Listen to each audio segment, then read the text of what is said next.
नमस्कार, मी दिलीप स्वामी, जिल्हाधिकारी छत्रपती संभाजीनगर बोलतोय।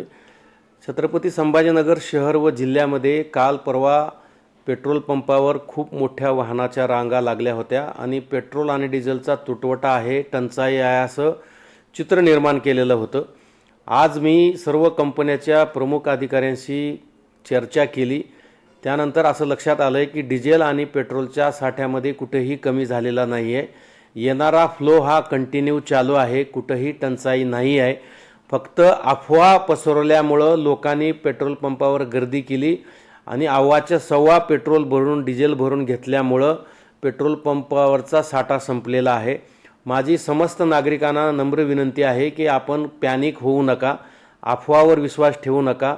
डिझेल आणि पेट्रोलचा साठा मुबलक आहे, सातत्याने तो येतो आहे। येणाऱ्या गाड्या या नियमितप्रमाणे येत आहेत। जसं जसं नेहमीप्रमाणे गाड्याची आवक होती त्याचप्रमाणे गाड्याची आवक चालू आहे।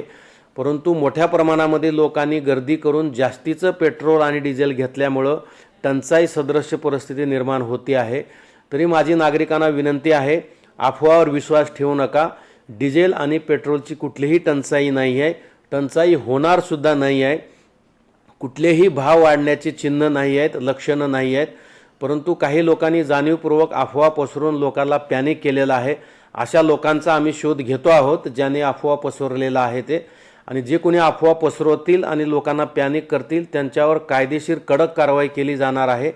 त्यामुळे माझी नागरिकांना विनंती आहे, अफवा पसरवू नका, लोकांना पॅनिक करू नका। पेट्रोल आणि डिझेलचा साठा आहे आणि तो रेग्युलर आपल्याला मिळणार आहे।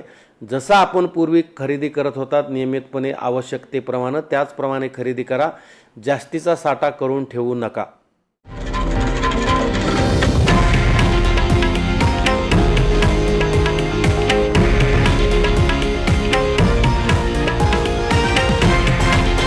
हे आहे देशातील नंबर 1 न्यूज नेटवर्क आणि आपण पाहत आहात TV9 मराठी, एकमेव।